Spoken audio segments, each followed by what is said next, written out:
주영진의 뉴스 입격 우여정 코너. 오늘은 민주당의 임미애 국민의힘 주진우 의원, SBS의 최선원 논설위원 세 분과 함께 하는데 임미애 의원은 상임위가 있어서 조금 늦을 것 같습니다. 어서 오십시오. 안녕하십니까. 네, 반갑습니다. 네, 주진우 의원. 네. 오랜만입니다. 네, 반갑습니다. 요즘 바쁘신 것 같은데? 네, 저도 뭐 이번에 그 당대표 선거에 나오다 보니까 또 민주당 관련된 비판은 비판대로 해가면서 두 가지를 동시에 하려니까 좀 바쁜 편입니다. 대표는 왜 출마를 하시기로 결정을 했습니까? 네, 저도 직전에야 결정했는데요. 저는 사실 이번 전당대회에서 우리 국민의힘이 좀 수습되기를 좀 바랬거든요. 근데 지금 나오신 후보들의 주장과 구도를 보니까 결국은 또 과거에 찬탄이냐 반탄이냐 또 친길이냐 반길이냐 이런 단순한 이슈로 전당대회가 흘러가면 결국 전당대회가 끝나도 뭔가 컨벤션 효과는커녕 또 전당대회 끝나도 또 분열과 반목이 계속 될 것이라는 판단이 들고 그래서 제가 그 중간지대에서 좀 목소리를 내고자 좀 출마를 했습니다. 네. 그런데 민주당에서는 주진우 의원의 대표 출마 선언을 두고서 특검의 수사를 받을 것 같으니까 일종의 방탄 출마 아니냐 뭐 이런 비판의 목소리가 나오던데. 네, 민주당 이재명 대표는 뭐 방탄 목적으로 출마하셨는지 몰라도 뭐 사실 이 대표가 된다고 해서 무슨 방탄이 되는 것도 아니고 뭐 사실 출마를 하면 더 드러나게 되는 것이죠. 저는 이 이슈는 아예 저의 업무 영역이 아니었기 때문에 너무 무관한 이슈고 뭐 저는 이 부분은 전혀 문제될 것이 없다라고 생각하고요. 더 중요한 것은 지금 우리 국민의힘의 전당대회 구도가 이렇게 단순하게 가서는 안 되고 결국은 이제 야당으로 바뀌었지 않습니까? 야당으로서 일 잘할 수 있는 시스템을 어떻게 바꾸고 무슨 일을 할 것이냐 여기에 대해서 지금 집중해서 얘기를 할 때라고 봅니다. 예, 최선원 의원 지금 국민의힘의 대표 경선에 나설 것이다라고 얘기한 정치인이 몇 명이나 됩니까? 좀 많죠. 지금 이 앞에 계신 이제 주진우 의원도 있고 그리고 이제 김문수 아무래도 이제 김문수 장동혁 이게 이제 보수 쪽에서 지금 많이 거론되는 분이고 뭐 보수라 그러면 안 되겠군요. 같은 당 안이니까 이제 이른바 쇄신파로 불리는 사람들이 이제 조경태, 안철수. 그 외에도 이제 원외에서 양향자, 뭐 그다음 누구죠? 장성민 전 의원. 그다음에 뭐 그렇게 좀 출마를 의사를 한 명 한 명씩 이제 공식적으로 밝히고 있는데 오늘도 뭐 안철수 의원이 또 공식적으로 출마 의사를 밝혔고 또 최고위원 선거 같은 경우에도 이제 김근식 당협위원장하고 오늘 또 이제 그 누굽니까 우리 늘 최고위원 출마하고 있는 김재원. 김재원 뭐 전 최고가 다시 한번 또 출마 선언한 지금까지 이제 이름은 그렇게 올라와 있는 상황입니다.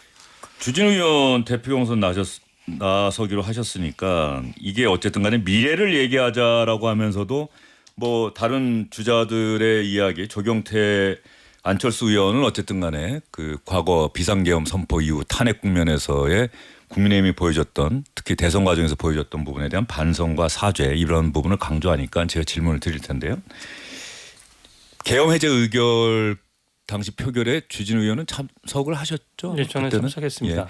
그 이후에 탄핵 표결에는 참석을 안 하셨나요? 아니면 하셨다가? 저는 탄핵 관련해서는 이제 반대 입장이었는데요. 그 이유는 제가 박근혜 정부 청와대 때도 선임행정관으로 근무를 했습니다. 그래서 당시 뭐 탄핵과 관련된 그 부분을 제가 직접 눈으로 봤는데 탄핵 이후의 상황을 보니까 이게 사실 보수가 괴멸되다시피 했지 않습니까? 그런 이후에 사실 우리 국민의 힘이 망해서 문제가 아니라 대한민국도 보수가 너무 괴멸되니까 급속도로 민주당의 좀 극단적인 정책들이 많이 실행이 됐어요. 특히 뭐 나라 빚이 400조씩 느는 것은 평상시 한 정부에서 있을 수 없는 일이거든요. 그러니까 탄핵 이후에 드러나는 혼란상에 대해서 저는 굉장히 우려를 했고 그 당시 두 번째 탄핵이 가결됐을 때가 11일 정도밖에 안 됐을 때이기 때문에 저는 질서 있는 퇴진의 어떤 로드맵이 작성되는 것을 좀 더 봐야 된다 이런 생각으로 저는 탄핵을 반대했습니다. 그 탄핵 반대라고 하는 것이 우리 헌법적 가치나 이런 데 입각한 것이 아니라 정치적 유불리에 의해서 판단하신 거다라는 느낌이 드네요. 그 얘기를 보니까. 네. 정치라는 게 무슨 당위도 중요하지만 정치 현실도 고려를 해야죠. 그러니까 비상계엄 사태 이후에 벌어질 일들이나 그 전에 있었던 일들에 대해서도 종합적인 고려를 해야 되는 것이고요.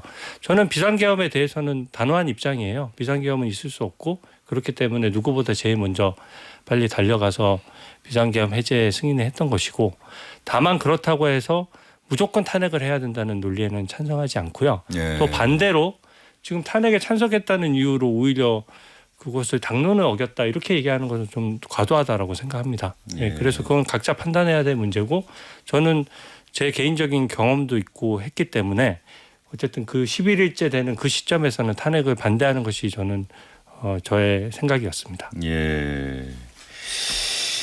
그 이야기 들으니까 이제 여기서 궁금한 거 최선 의원도 아마 궁금할 것 같은데 그러니까 무조건 탄핵에는 반대하는데 탄핵 됐잖아요. 네.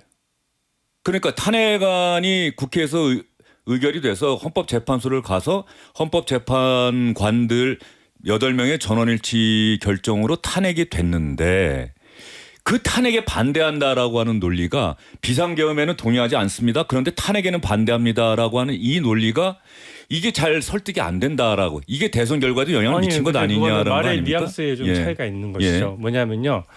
탄핵을 반대했었느냐 안 했느냐 탄핵 표결에서 어떤 입장을 취했느냐 하는 것이고 예. 탄핵 절차가 이제 진행이 됐지 않습니까? 예. 저는 절차 과정에서도 그 헌법재판소에서 좀 절차를 잘못 진행하는 것에 대해서는 계속 제가 지적을 해왔어요. 예. 그리고 헌법에 하게 저명한 교수들조차 저의 지적에 동의하면서 국민들 중 상당수도 적법 절차에 대해서 문제를 삼았습니다. 그런데 결론이 나고 나서는 우리 당도 그렇고 저도 입장이 간명해요. 법치주의는 본인의 마음에 들지 않는다는 결론이 나와도 결정이 된 이상 그것에 승복하고 따르는 것이 법치주의 아니겠습니까? 그렇죠. 그러니까 예. 탄핵 결정에 대해서 지금 와서 탄핵 결정 자체 헌법재판소의 결정 자체가 잘못됐다라고 한다든지 그 결정에 승복할 수 없다. 이렇게 하는 것은 안 되는 것이죠. 예. 네. 알겠습니다. 저의 이제 표결 입장과 예. 그 탄핵의 결정이 된 이후의 그 입장은 당연히 시차도 있고 상황이 다르기 때문에 그 부분은 저는 일관되다고 저는 생각합니다. 개인적으로 예. 이제 그 방금 이런 류의 이제 이야기를 하시는 걸 볼 때 예. 드는 생각이 뭐냐면 패배가 필연적으로 이렇게 예상이 되는 상황이었다고 저는 생각하거든요. 그 당시에 이제 비상계엄 이후에 결국 이제 탄핵이 돼서 대선을 하는 상황에서 국민의힘이 대선에서 이어지는 대선에서 승리하기 힘든 상황이라고 뭐 예측이 되는 상황에서 중요한 건 패배하더라도 멋있게 져야 되거든요. 원칙 있게 지고 이래야 되는데 저는 이제 그 당시에 조금 전에 아까 질서 있는 퇴진 얘기를 하셨길래 드리는 말씀입니다. 저는 이제 그 논리적으로 모순처럼 들리는 어떤 계엄에는 반대하는데 탄핵은 정치적으로 선택하기 어려웠고 그 당시에 이제 질서 있는 퇴진 이런 얘기 하시는데 질서 있는 퇴진 쉽게 말하면 하야하는 거거든요. 탄핵 당할 것이냐 하야할 것이냐의 문제였는데 근데 그 당시 기억을 되돌려 보면 탄핵 당하는 것보다 하야하는 게 대선이 더 빨라져요. 탄핵을 하면 탄핵 절차가 있기 때문에 탄핵 절차를 진행하고 이후에 다시 60일 후에 대선을 하기 때문에 그 시간적인 여유랄까요? 이 부분 때문에 차라리 탄핵을 당하면 당하지 하야하기는 어렵다. 그러면서 이제 뭐랄까 질서 있는 퇴진이라고 하는 것의 시간표가 정확하게 제시되지 않으면서 뭘 하려는 거지라는 약간 혼란스러운 상황. 그러니까 명쾌하게 국민들한테 뭘 보여주지 못한 계획을 제시하지 못한 부분. 저는 대체적으로 동의하면서도 네. 몇 가지 반론을 제기하는데요. 지금은 모든 결과를 보고 잠시만요. 이게 오늘 주진우 의원 네. 대표 그러게요. 예. 네. 출마를 그 염두에 둔 인터뷰 같다는 생각이 드는데 너무 좋은 기회니까 네네. 말씀 한번 잘 해보시죠. 아니 예. 저는 모든 결과가 나온 상태에서 지금 말씀하시는 거잖아요. 일단 탄핵의 표결이 있었던 거는 불과 비상계엄이 있고 난 다음에 11일 있었을 때 상황이고 그 당시는 지금 나와 있던 모든 사실관계도 다 나와 있던 상황이 아닙니다. 그리고 아까 대선 패배와 관련해서 지더라도 멋있게 져야 된다. 대선 정당에 있어서 대선 승리는 정당의 그냥 생존 목표예요. 그래서 최선을 다해야 되는 것이고 저는 그 과정 자체가 잘못됐어요. 만약에 이준석 후보와 단일화를 하거나 과정에서 어떤 절차를 거쳤을 때 100% 국민의힘이 졌다고 가정하는 것은 저는 그건 맞지 않다고 봅니다. 그러니까 뭐 대선의 승패가 어떻게 될 것이냐를 떠나서 어떤 가치로 이번 선거에서 어떤 가치로 국민의힘이 승부를 볼 것인가 이런 부분에 있어서 조금 아쉬움이 많이 남지 않을까 뭐 그런 측면에서 말씀드렸습니다. 네. 예. 즉 국민의힘의 대표 경선 주자들 아마 이번에 대표 경선 토론 과정에서도 이 얘기는 많이 할 수밖에 없을 거예요. 지금 스스로들이 또 그런 이야기들을 하고 있으니까 조경태 네, 안철수 의원 또 거기에 대척점에 있는 김문수 또 장동혁 의원도 마찬가지고 우리 주진우 의원이 좀 중간 정도에 있는 것 같다는 생각이 드는데 제가 아까 그런 질문을 드렸던 이유 중에 하나는 그러니까 대선에서 뭐 결과론적인 게 아니라 패배를 했잖아요. 많은 국민, 다수의 국민은 국민의힘의 지난 이 탄핵 국면에서 그 이전에 또 비상계엄 이 부분에 대해서는 부정적인 비판적인 평가를 한 거란 말이죠. 그런데 국민의힘에서는 여전히 거기서 한 걸음도 못 나가고 있잖아요. 그리고 그 부분에 대한 잘못을 지적하는 사람들한테는 지금 우리에게 필요한 거는 대민주당 투쟁이지 내부 공격이 아니다. 계속 이 얘기만 쳇바퀴 돌듯이 왔다 갔다 하고 제가 거기에 동의하지 않아서 나왔으니까 국민의힘의 전체를 그렇게 말씀하시는 건 맞지 않고요. 저는 그렇게 생각합니다. 지금 대선은 패배했지 않습니까? 그러면은 지금 야당이 된 거예요. 그래서 지금 저희가 갑자기 다시 대선을 열어서 뭐 예를 들어서 우리가 정권을 운영하겠다 이런 게 아니고요. 야당이 됐으면 야당의 역할을 해야 되고 그 국민들 입장에서 봤을 때도 그러면 야당이 야당으로서 역할을 전혀 못하는 상황이 바람직하냐 그런 거거든요. 이번에 인사청문 국면에서도 이진숙 후보자나 강선우 후보자에 대해서 분명히 국민들은 눈높이가 맞지 않다고 했는데 인사권자는 사실 인사를 강행하고 싶어 하잖아요.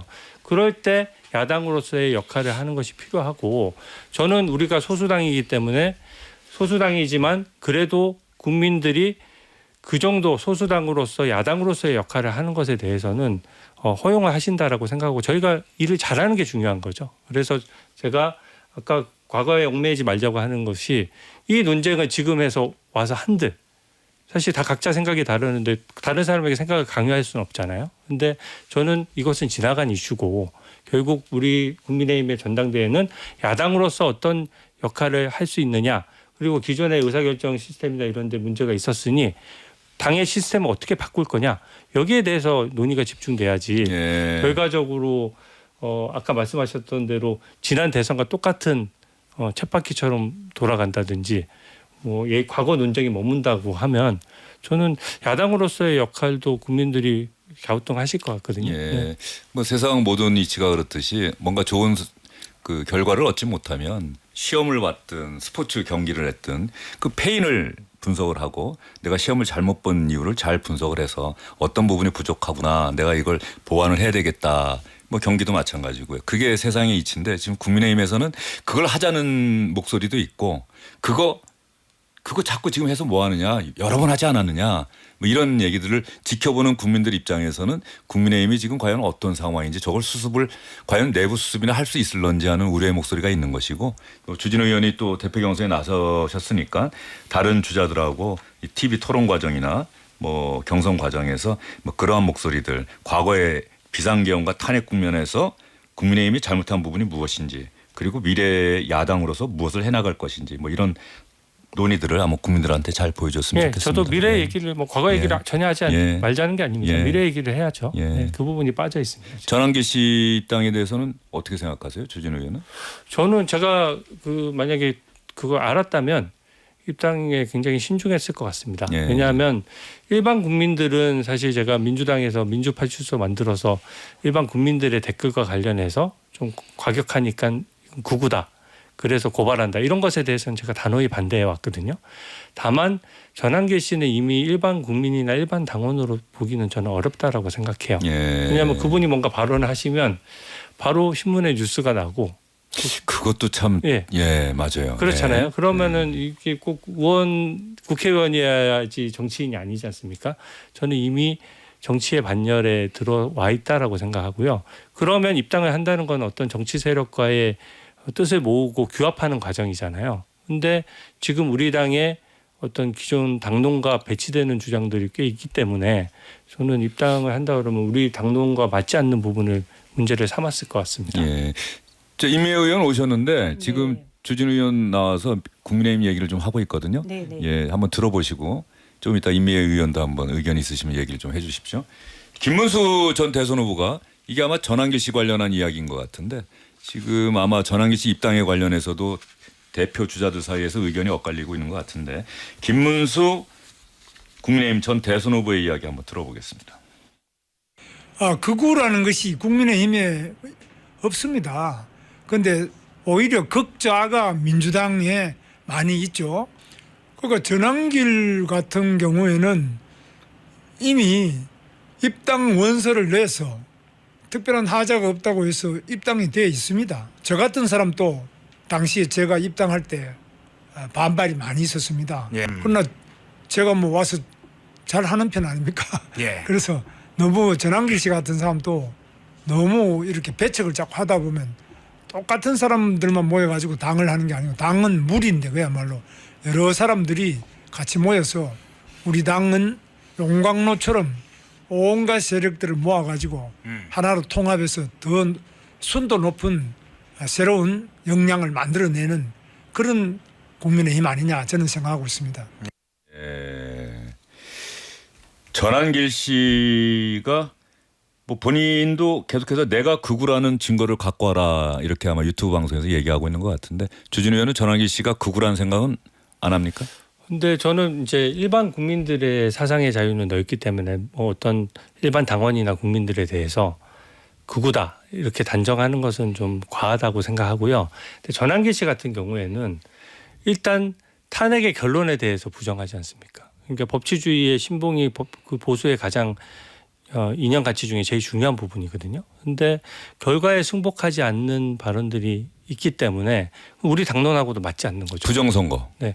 부정선거에 대해서도 선거 시스템이 미비하니까 국민의 한 입장에서 일반 국민들은 선거 제대로 관리해라. 강하게 얘기할 수도 있고 그 표현이 과도할 수도 있어요. 근데 그게 정치의 영역에 들어오면 그게 어떤 증거나 확정적인 결론 없이 부정선거론이라고 해버리면 부정선거가 있었다라고 가정해버리면 사실은 당의 외연도 확장할 수 없을 뿐더러 어떤 일종의 영원히 패배할 수밖에 없는 구조거든요. 어떤 당이 선거에 패배했을 때는 아까 말씀하셨다시피 패배의 원인도 분석하고 당의 어떤 정강이나 정책도 변경해 가면서 국민 눈높이에 맞춰가려는 노력이 있어야 되는데 그 부분에 대해서 부정선거가 있었기 때문에 선거에서 졌다라고 부정선거 핑계를 대버리면 저는 당이 발전할 수 없다라고 생각하기 때문에 거기에서는 명확히 선을 긋는 입장입니다. 저희가 동의할 수 없는 주장이죠. 하지만 선거의 문제점 정도 지적하는 것은 국민들이 할 수 있는 영역이라고 충분히 저는 생각합니다. 임미 의원은 그 전환길 씨 뭐 개인적으로 아시는 건 아닐 것 같고 네.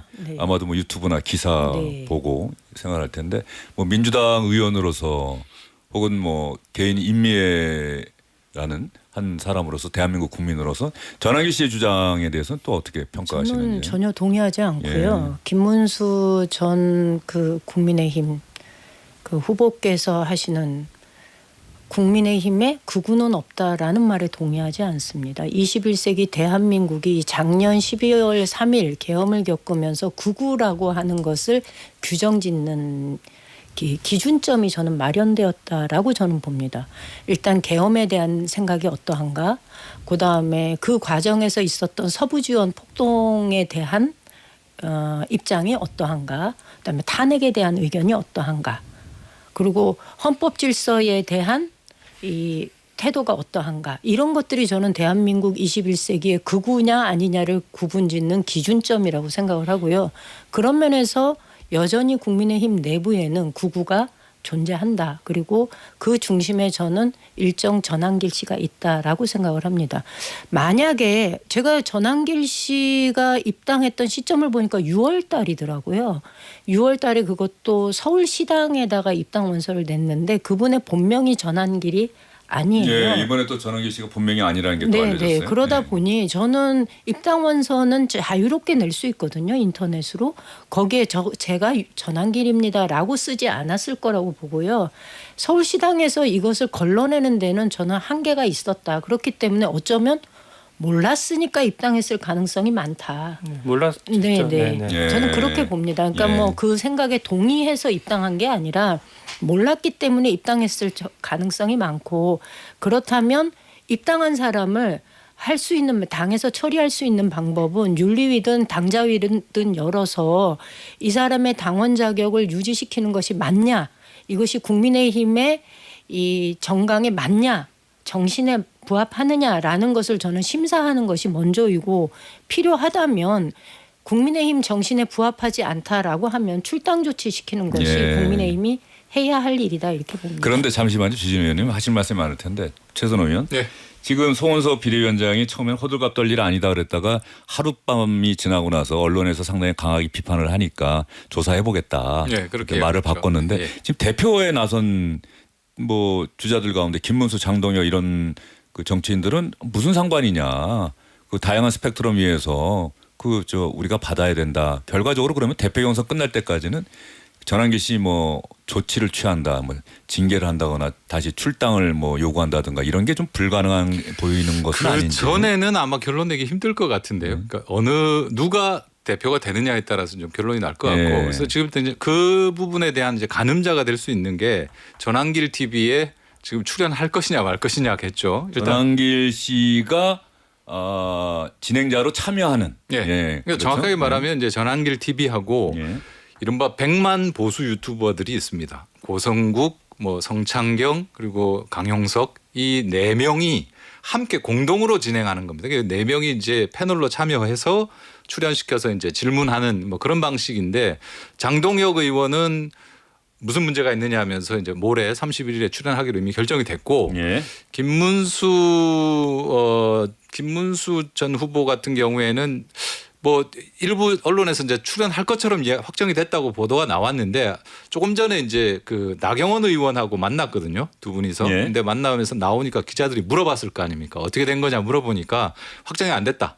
아직 조율 중이다라고 이야기를 했습니다. 그래서 어쨌든 여기에 만약에 장동혁, 김문수 두 후보가 출연을 한다라면 일단 이제 그 사람들은 그 세력을 끌어안겠다라는 그런 정책 표현을 한 것이죠.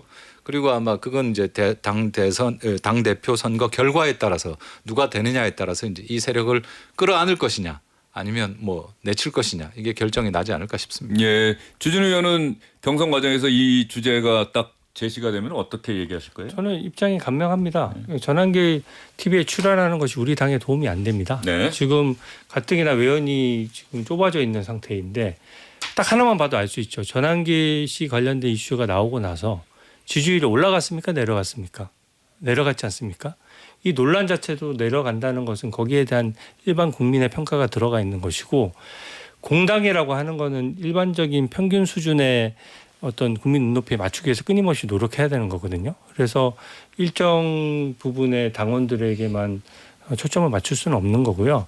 전환기 TV 같은 경우에는 이미 이제 뭐 사실 윤석열 전 대통령의 복귀에 대한 입장을 묻거나 그런 걸 하겠다는 거 아닙니까? 그래서 그 이슈가 우리 당에 무슨 도움이 되겠습니까? 그래서 당권 주자 정도 되면 또 다른 공론의 장에서 얼마든지 본인의 정견을 발표할 수가 있거든요. 그래서 그런 장이 막혀 있는 것도 아니고 왜 굳이 거기를 선택해야 되느냐 하는 문제가 있거든요. 그래서 분명히 저는 그거는 하지 않는 것이 저는 맞다라고 봅니다. 국민의힘이 아까 용광로 같은 정당이다라고 김문수 전 대선 후보가 이야기하는 거를 봤는데 갑자기 그런 생각이 드네요. 이재명 대통령이 후보 시절에 민주당은 중도 보수 정당이다. 근데 사실은 뭐 이 정치학자들은 오래전부터 그런 얘기했어요. 대한민국의 두 정당은 사실은 엄밀하게 말하면 보수 정당이다. 맞습니다. 대한민국에서 진보 정당은 과거에 뭐 진보당, 정의당 이런 정당, 녹색당이 진보 정당이지 뭐 민주당이 진보 정당이고 국민의힘 보수 정당이라는데 정치학자들은 동의를 안 했는데 언론이나 또 국민들이 보기에는 상대적으로 북한과의 문제라든가 또 뭐 세제 문제라든가 이런 부분에서 조금은 진보적인 성향을 보여왔다고 해서 민주당을 진보정당, 국민의힘을 보수정당 이렇게 표현을 했잖아요. 그 구분은 맞죠. 예. 그런데 네. 실제로 이제 정의당이나 이런 데서는 민주당을 진보정당이라고 생각을 안 하니까 그건 임미 의원이 아마 잘 아실 거예요. 네. 그렇죠. 근데 제가 보기에는 이재명 후보는 민주당을 중도 보수정당이라고 개념 정의를 하면서 이 오른쪽으로 와요. 왜? 국민의힘이 보수정당이라고 있었고 마찬가지로 중도를 지향했어요 대선 때. 그런데 이번 대선 때는 이 비상계엄과 윤석열 전 대통령을 어떻게 할 것인가 그걸 보면서 이 중도가 아니라 자꾸 오른쪽으로 아스팔트 우파 쪽으로 나가는 거죠. 그러니까 여기가 비어버리니까 이재명 후보는 민주당 후보는 여기를 차지하고 지금 국민의힘은 이쪽은 아예 손도 안 대고 아까 용광로 정당인데 민주당과 비슷한 주장하는 정치인이 지금 있습니까? 당원들이 국민의힘에? 아마 없을 거예요. 그 민주당과 비슷한 주장하는 사람들은 바로 쫓아오리자고 아마 그러겠죠. 근데 아스팔트 우파랑 같은 주장을 하는 사람들은 어떤 분들은 내쳐야 된다 그러고 어떤 분들은 안 와야 된다 그러고 지금 국민들이 그렇게 바라보고 있는 것 아닌가. 또 이건 제 생각이기도 하고. 근데 그게 김문수 후보와 장동혁 후보의 입장을 우리 당의 전체 입장으로 생각하시는 것 같은데 안철수 조경태 후보도 있고 저도 있지 않습니까? 그래서 그 부분을 뭐 전체 우리 당을 전체적으로 그렇게 모는 것은 저는 맞지 않다라고 보고요. 그 극우라고 하는 건 보통 인종차별이나 테러 이런 부분들에 대해서 이제 극우 파시스트들에 대해서 많이 비판이 있었죠. 근데 일반 국민들을 예를 들어서 뭐 어떤 정치적인 견해에 대해서 어떤 주장을 강력히 한다고 해서 일반 국민들을 극우로 보는 건 저는 맞지 않다는 입장을 말씀드리고요. 일반 국민들은 극우로 보는 게 맞지 않다. 네, 테러로 나갔으면 그거는 문제가 있습니다. 그건 당연히 단호하게 해야 되지만. 서부지방법원 폭동은 거기에 참여했던 분들은 극우. 네, 이거는 강하게 처벌을 해야죠. 거기에 대해서는. 그런데 그것은 법치주의를 위협하는 것이기 때문에 어떤 경우에도 허용될 수 없는 건데. 근데 아까 말씀하셨던 것대로 저기 비상계엄이나 탄핵이나 이렇게 다 논리적으로 말씀하시긴 편하지만 그러면 일반 국민이 탄핵에 반대했으면 극우입니까? 예를 들어 저처럼 어떤 현실적인 정치 상황을 고려해서 지금 11일 만에 탄핵하는 거는 좀 빠르고 좀 부당하다는 생각이 든다라고 판단했으면 극우예요? 그렇지는 않은 거거든요. 그래서 지금 결과를 놓고 대선에 어떤 성패가 나왔다라고 해서 그것에 대해서 전부 모든 걸 매도하는 건 저는 곤란하다라고 보고요. 전환기 씨 관련은 전환기 씨가 보수를 본인도 재건하겠다는 생각을 가지고 있는 것 같은데 그러시다면은 오히려 전체 판을 봐주셔야죠. 그래서 본인의 정치 활동이 계속될수록 지금 우리 당은 점점 힘들어지고 있지 않습니까? 저는 그래서 그런 정치 활동은 굉장히 신중히 자제해 주셨으면 합니다. 네. 임명현 주진우 의원 얘기 쭉 들으셨는데? 일단 탄핵에 반대하면 극우냐 이제 그거 말씀드린 건 아니고요. 결국 4월 4일 헌법재판소의 판결에 대해서 얼만큼 수용하느냐의 문제, 존중하느냐의 문제였다는 얘기를 드리는 거고요. 우리 당은 다 수용 입장을 바로 밝혔습니다. 네, 그다음에 그렇지 않은 분들이 사실 또 당내에 너무 많다는 얘기를 수시로 입장이 변하고 있다라는 얘기를 좀 확인시켜 드리고 싶고 전환길과 관련된 입장은 뭐 주진우 의원님께서 말씀해 주신 것처럼 그런 생각이 국민의힘의 다수의 생각으로 그래서 의원님 가지고 있는 소신이 국힘 내에서 대세가 되길 바란다라는 말씀으로 제가 제 이야기는 대신하면 좋을 것 같습니다. 지지선언 감사합니다. 대세가 되기를. 그리고 주진우 의원은 자꾸 이제 오늘 제가 질문 드린 거에 대해서 주진우 의원은 이제 자신의 생각을 이야기 하실 수밖에 없는데 제가 아까 질문 드렸던 거는 국민의힘이 자꾸 이렇게 오른쪽으로 많이 가고 있다라고 하는 생각을 많은 분들이 하고 있는 것 같아요. 그 부분에 대해서는 국민의힘의 대표가 되겠다고 하신 분들이 좀 생각을 많이 하셔야 될 것 같아요. 어떻게 영토를 확정할 것인가. 동감합니다. 재미있는 얘기는 최선호 의원. 전환길 씨가 이렇게 막 또 유명해지고 그러니까 정광훈 목사가 지금 상당히 또 서운해한다는 기사를 또 제가 봤어요. 광복절에 집회를 하기로 했는데 전환길 씨가 별도로 집회한다고 해서 아마 정광훈 목사 측에서는 이게 말이나 되느냐 뭐 또 이런 반응을 보이고 있는 것 같은데. 근데 그때 전광훈 목사하고 전환길 씨는 그때 이제 탄핵 반대 집회할 때도 이미 집회를 따로 하지 않았었나요? 여의도하고 광화문하고 따로 했었기 때문에 그 안에서 그 안에서의 어떤 경쟁 이런 것들은 존재하는 것 같은데요. 일단은 말씀하신 대로 이제 이 전환길 씨로 대표되는 흔히 말하는 아스팔트 우파라고 하는 사람들이 국민의힘 내에서 과연 이제 10만 양병설을 좀 주장하는 거 아닙니까? 들어와서 지금 국민의힘의 책임 당원이 대략 한 77만 명 정도 되는 걸로 발표를 딱 하지는 않는데 지난번 할 때도 한 77만 명 정도로 추정이 됩니다. 근데 어느 정도 이제 투표에 참여할지 이건 좀 지켜봐야 되겠습니다만은 요즘에 국민의힘을 보면 약간 뭐라 그럴까요? 이제 소금물에서 물이 자꾸 증발하면서 이 짠물이 이 농도가 점점 짙어지고 있는 그런 느낌이 듭니다. 그래서 지난번에 이제 강용석 씨는 한번 들어와서 흔들겠다라고 했는데 실패했지 않습니까? 그거는 기존의 기성에 있는 국민의힘의 흐름을 흔들지는 못했거든요.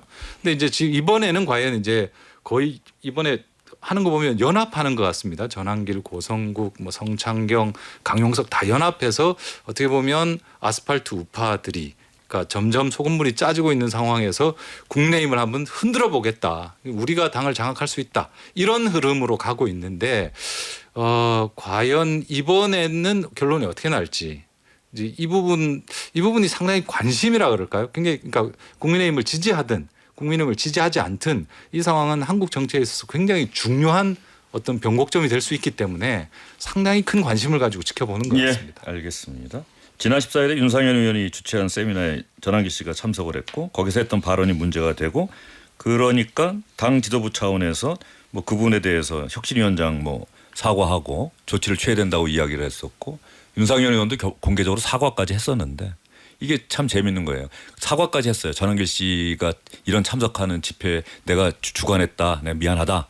그런 얘기 할 줄 몰랐다. 개인 의견을. 그렇게까지 이야기했는데 또 전환길 씨가 입당을 하고 전환길 씨가 참여하는 토론에 대표 주자들 가운데 일부는 기꺼이 참여하겠다고 이야기를 하고 조진우 의원은 뭐 당연히 안 나가시겠다고 좀 얘기하신 거니까 뭐 여러 가지 목소리 있는데 그런 모습들을 보면서 또 국민들이 어떻게 생각할까 이런 생각도 좀 들고요. 네, 아닌 분들은 네. 많이 봐주십시오. 예, 다른 후보들도 많습니다. 예, 네. 알겠습니다. 주진우 의원이 좀 그런 목소리 잘 내서 저 여론조사에서도 좀 잘 나오시고 그러면 좋겠네요. 예. 대세가 되시면 좋겠습니다. 예, 알겠습니다.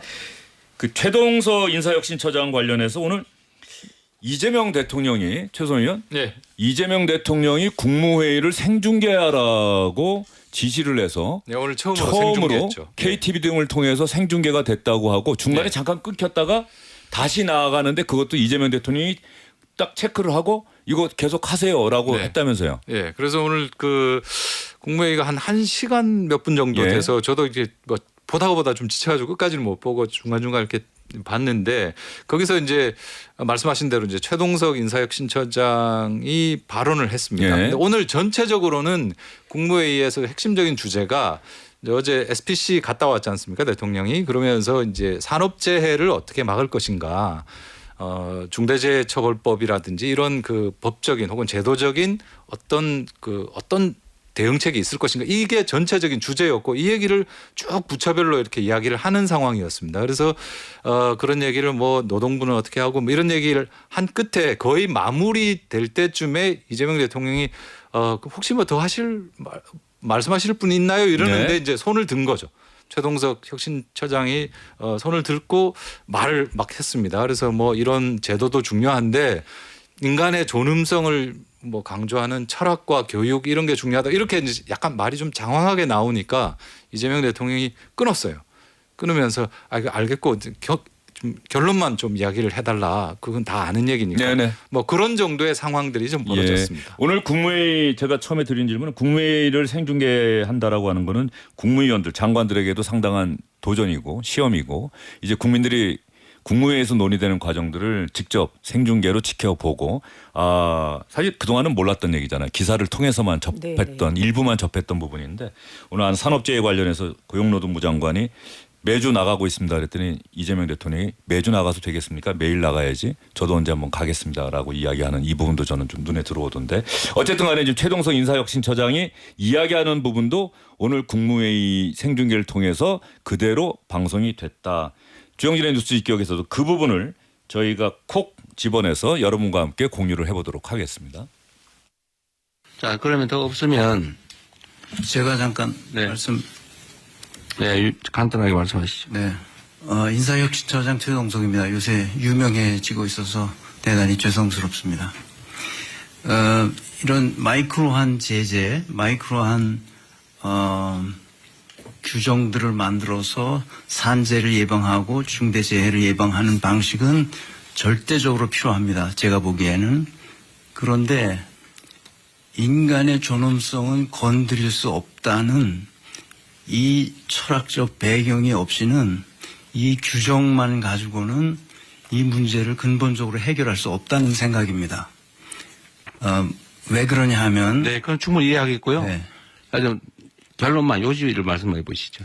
그 필요성은 누구나 공감할 테니까요. 그러니까 정신과 육체를 건드릴 수 없도록 하는 교육이 필요하다는 겁니다. 그러니까 행정 공무원들에 대한 교육도 필요하고 네. 실제로 우리 학교 교육도 그런 식으로 해야 되는데 서로 서열화하고 계급화하고 차별하고 경쟁시키는 사회 속에서 이런 규정만으로는 이 문제를 해결할 수 없다는 점을 강조 말씀드리고자 합니다.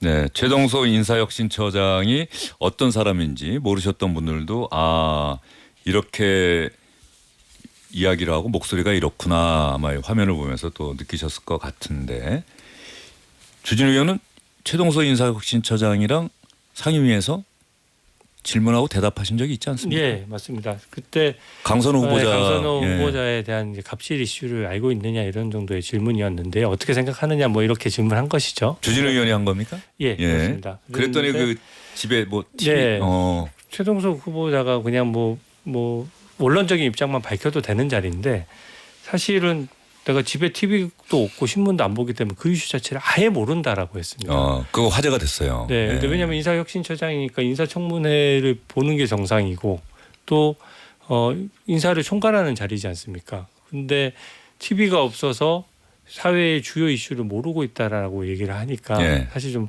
그 분위기 자체가 좀 황당해졌거든요. 저는 사실 최동석 후보자의 이제 막말이 계속 부각이 되고 사실 아까 모두까기처럼 뭐 민주당 관련된 분들도 다 비판을 하고 근데 그것이 표현들이 너무 수위가 세고 이런 것도 문제인데 아까 저 회의에서 보셨다시피 저는 민주당은 지금 막말은 좀 하지만 능력은 괜찮다라고 보시는 것 같은데 저는 저 말이 언어라는 게 그 지적인 능력과 이게 직결되는 것이거든요. 저는 아까 회의의 맥락이나 핵심을 못 지르고 지금 어떻게 보면 하나만한 되게 얘기를 하고 있는 거잖아요. 저런 걸 보면은 그 많은 공무원들을 통솔해 가면서 우리나라 대한민국 공무원들의 인사를 총괄할 수 있는 것이냐. 그 능력 자체에도 저는 문제가 있다라는 생각이 들고 그 자리도 국회에서 상임위 자리면은 어떻게 보면 그 정부 부처 사람들이 국민의 대표에서 물으니까 굉장히 신중하게 답변해야 되는 자리인데 TV가 없어서 못 본다. 그리고 뭐 제가 유명해져서 죄송합니다. 뭐 이런 식의 말들이 좀 너무 경박하고 국민 눈높이에 안 맞다는 생각이 저는 들거든요. 조금, 맞습니다. 알겠습니다. 정리가 필요한 시점입니다. 그 죄송합니다는 사실은 이제 고인이 되신 그 이주일 예전에 고 정주일 전 의원이 그 당시 국민들의 마음을 사로잡았던 게 얼굴이 못생겨서 죄송합니다라고 해서 많은 국민들이 또 그런 부분들을 또 좋아했었던 기억이 나는데 근데 오늘 국무회의에서도 처음 서두를 꺼낼 때 제가 요즘 유명해져서 죄송합니다라고 이제 최동석 인사혁신처장이 어떻게 보면 이제 가볍게 아이스 브레이킹 차원에서 말을 했겠죠. 근데 이제 그 정도 말을 던졌으면 사실 이제 국무회의에서 예를 들어서 가볍게 뭐 웃음이 나온다거나 이런 분위기였으면 괜찮은데 아무도 반응을 안 했어요. 그리고 자기 발언을 이어갔거든요. 썰렁했군요. 굉장히 썰렁했습니다. 그래서 그 부분이 좀 많이 튀었어요. 자, 그래서 임미애 의원에게 지금 뭐 여러 가지 이야기들이 있어요. 야당에서 뭐 당연히 사퇴 요구가 나오고 있는데 민주당 내부 우당인 조국혁신당에서도 강경하게 사퇴 요구가 나오고 있고 민주당 내부에서도 우려의 목소리 또 사퇴해야 된다는 이야기도 나오고 있던데 어제 이 자리에 나왔던 한겨레 신문의 성한영 대기자도 이런 사람은 무조건 잘라야 된다. 왜 데리고 있는지 모르겠다. 그야말로 막말을 한 사람 아니냐. 국민들이 공감할 수 없는 인사를 얼마나 잘하길래 이런 사람이 꼭 필요한 건지 잘 모르겠다라고 이야기를 했었는데 임미애 의원 생각은 어떠세요? 민주당에 몸담고 있기 때문에 임미애 의원이 생각이 참 궁금해져서 질문 한번 드려봅니다. 뭐 저도 사실 이분이 유명해지기 전에는 몰랐던 사람 중에 한 사람이어서 뭐 많은 분들이 뭐 그랬겠죠.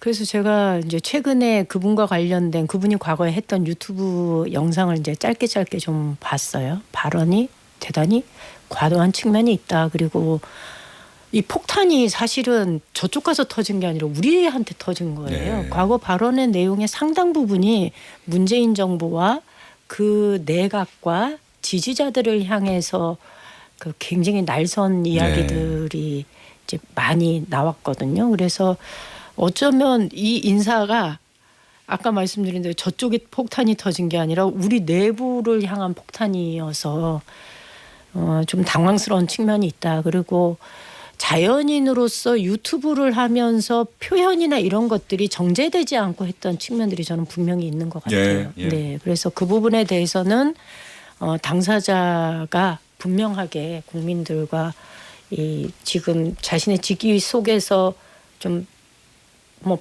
사과든 뭐든 발언이 나와야 되지 않느냐라는 저는 생각을 하고 있고요. 아마 이 모든 과정에 대해서 대통령실은 아직은 좀 여론의 추이를 지켜보고 있는 것 아닌가 이렇게 생각합니다. 예. 임미 의원은 그러니까 사과, 해명, 국민이 납득한다면 그냥 가도 된다. 뭐 굉장히 그 곤란한 질문을 하시지만 국민들이 납득하기가 쉽지 않다라는 얘기는 드리겠습니다. 예. 네. 알겠습니다. 최동석 인사혁신처장 이야기. 주진우 의원 뭐 보태실 얘기 있습니까? 네. 근데 이게 저는 궁극적으로 정리가 될 것이라고 보는 것이 또 이재명 대통령에 대해서는 사실 아부성 발언을 했잖아요. 사실 공직자인데 권력자에 대해서는 아부성 발언을 하고 다른 사람들에게 막말을 하는 장면이 너무 대비되게 보여졌기 때문에 좀 유지하기 어렵지 않느냐 하는 거고 막말의 표현도 표현이지만 논거가 없어요. 이게 인사총괄하는 자리니까 그 개개인의 공무원에 대한 평가도 중요하거든요. 근데 민주당 의원님들이나 뭐 다른 분들을 다 공개적으로 비난했는데 그 논거들이 너무 뭔가 객관적인 근거나 데이터나 뭐 이런 자신이 개발한 어떤 그게 있다고는 하죠. 논리가 영양전화 지표라고. 뭐 제일 인상적이라기보다는 그 최동석 인사혁신처장이 뭐 이렇게 도표를 보여주면서 이야기를 하는데 어떤 사람들은 플러스 점수가 쫙 나오고 어떤 사람들은 마이너스 점수가 쫙 나오고 뭐 한동훈 전 대표가 일부 인용했더라고요. 문재인 전 대통령보다 자신은 마이너스 60점, 문재인 전 대통령 마이너스 70점에서 자기한테 점수를 더 잘 줘서 고맙다고 얘기를 해야 되나 뭐 이렇게 이야기를 하는데 근데 그거는 그야말로 주관적이고 개인적인 평가를 이렇게 한 건데. 네, 그게 시스템으로 들어오면 안 되죠. 공무원 인사 시스템에 들어와서는 안 되는 제도입니다. 그러니까 이분에 대한 검증은 사실은 유튜브를 조금만 검색해봐도 알 수 있는 거였거든요. 그런데 이런 것들이 걸러지지 않았다라고 하는 건 사실은 문제가 있는 거다. 그리고 초기에는 뭐 인수위가 없어서 이런 실수를 범할 수 있을지는 모르지만 이미 주요 내각들은 다 정리가 되었고 그런 상황에서 이제 근 2달이 다 되어 가는데 아직까지도 인수위가 없어서 뭐 걸러내지 못했습니다라고 얘기하는 거는 국민들이 납득하기 어렵다. 그렇기 때문에 지금은 뭐 인사 검증 시스템에 대한 면밀한 점검들을 다시 해나가야 되지 않겠는가 이렇게 생각합니다. 지금 임미 의원은 아마 여론의 추이를 지켜보고 있는 것 같다라고 이야기를 하는데 최선호 의원, 뭐 기자들 취재나 이런 거 보면 최동석 인사혁신처장에 대해서 이재명 대통령이 뭐 결단하거나 혹은 본인이 결단하거나 뭐 이런 움직임은 없습니까? 아직은 뭐 대통령실에서도 이 부분에 대해서는 좀 더 뭐 지켜본다라든지 여론의 추이를 본다 이런 정도 선에서 나오는 것 같고요. 그리고 말씀하신 대로 최동석 그 인사혁신처장이 지금 물론 저 국민의힘에 대해서도 굉장히 뭐 신랄하게 비판을 했지만 기본적으로 지금 여당 내에서 어떻게 보면 폭탄 터지듯이 굉장히 특히 이제 이른바 친문 진영이라고 하는 사람들 같은 경우에 좀 모욕감을 느낀다, 수치스럽다, 뭐 선을 넘었다 이런 반응들이 나오고 있지 않습니까? 근데 이제 하나 주목된다 그럴까요? 이제 윤건영 의원의 반응이 그러니까 가장 어떻게 보면 모욕적이라고 이제 말했고 처음에 화가 난다라고 분노를 표출했었고 또 복귀양 의원 같은 경우에도 사퇴해야 된다라고 저희 이제 뉴스브리핑 낮 프로그램에 직접 출연했을 때 그렇게까지 발언을 했었거든요. 그 정도로 격앙됐었는데 뭔가 지금 어제부터 이 뭔가 풀이 약간 죽었어요. 조금 더 뭐 지켜봐야 된다는 정도로 이렇게 약간 풀이 좀 죽어서 이거는 이 인사가 당장 뒤집히지는 않을 것 같다라는 좀 기류 이런 것들 속에서 이 반응이 나오지 않나 이런 생각이 드는데 그래서 지금 이제 소환되는 게 윤석열 정부 때 김채환 기억하시겠지만 김채환 그 국가공무원 인재개발원장 같은 경우에도 똑같습니다. 유튜브 출신이고 굉장히 격한 그 망언을 했고 그래서 임명했을 때 야당 그 당시에 야당인 이제 민주당에서는 아주 격렬하게 이 극우 그 일배 수준이라고 비판을 하고 근데 이제 뭐 옹호한다기보다도 그래도 뭐 성과를 보자 이랬는데 결국에는 일에서 사고를 쳤어요. 이제 공무원 어떻게 보면 교육하는 그런 데다가 뭐 이상한 컨텐츠를 올린다든지 이러면서 이제 논란이 돼서 결국에 낙마를 했는데 대신에 한 1년 반 정도 있다가 결국엔 물러났거든요. 그래서 지금 분위기가 물러날 것 같지 않기 때문에 뭔가 목소리가 약간 좀 조심스러워지는 그런 분위기가 있는 것 같은데 이게 지금 민주당에서는 지금은 이재명 대통령 지지율이 굉장히 높으니까 별 문제가 안 되는데 네. 이게 시간이 좀 가면 이런 기억들이 이런 장면들이 나중에는 상당히 정치적으로 부담이 될 수 있다. 민주당에. 뭐 이런 생각이 듭니다. 임 의원은 이재명 대통령이 주재하는 회의 참석 많이 네네. 하셨죠? 네. 아까 보셨죠? 네. 얘기하니까 네. 길게 하지 마시고 요점만. 그러니까 이재명 대통령의 회의 스타일은 예. 두갈씩을 좋아하십니다. 예. 그리고 두갈씩 하에 그러니까 일종의 결론을 내놓고 말하고자 하는 요지를 꺼내놓고 그다음에 논거를 예, 왜 이렇게 얘기하는지에 대한 논거를 딱 일목요연하게 정리해 주길 바라거든요. 예. 그런데 그런 면에서 본다면 아까 최동석 인사혁신처장의 발언은 그야말로 뚱구름 잡는 식의 이 자리는 학교 강단이 아니잖아요. 강단에 서서 학생들한테 철학 강의를 하는 것이 아니거든요. 결국은 자신의 철학을 바탕으로 해서 인사에서 어떤 원칙을 가지고 구현해낼 것인가 실무를 해야 되는 사람인데 여전히 본인의 스탠스가 학교 강단에 서 있는 것처럼 하면 사실은 국무회의의 위상이나 역할에 비추었을 때 맞지 않는 거죠. 예. 예, 그래서 저는 아마 이재명 대통령께서 최동석 인사혁신처장에 대해서 그리 잘 파악하고 계시지 못할 가능성이 매우 높다. 그렇다면 국무회의를 진행해 나가는 과정에서 지금은 이 사람이 그동안 인사와 관련된 인사론에 대한 것, 경영론에 대한 것을 지속적으로 유튜브에서 방송을 했거든요. 그렇다면은 능력이 어느 정도인가를 보려고 하는 시간이 좀 필요하다. 예. 당신이 그동안 인사에 대해서 뭐 기업의 경영과 인사와 이런 조직 관리에 대해서 꾸준하게 유튜브 방송을 했으니 실제로 현장에서 그 경험을 녹여내봐라라고 기회를 주는 가능성이 있다고 봐요. 그래서 조금 시간은 걸리겠지만 본인의 능력이 한 번은 검증되어야 되지 않을까 이렇게 봅니다. 예. 그런 면에서 아까 국무회의 첫 발언인데 네. 더 하실 말씀 있으십니까? 이재명 대통령이 지목한 것도 아니고 그랬더니 네. 본인이 자청해서 나왔던 얘기라고 한다면 커트돼 유명해져서 죄송합니다라기보다는 그 과거에 자신의 발언과 뭐 책에 썼던 내용 이런 부분들 뭐 자신의 생각인지 아닌지 얘기하는데 그럼에도 불구하고 얘기하면서 진솔하게 국무위원들한테도 또 국무위원들에게도 뭐 사과하고 대통령에게도 사과하고 뭐 이런 이야기였으면 좋았는데 그걸 그렇죠. 좀 유머처럼 농담처럼 넘어가다 보니 이 자리에 계신 모든 분들이 그 이야기를 듣고 나서 좀 비판적으로 생각을 좀 하고 계신 것 같다는 생각이 좀 들고요.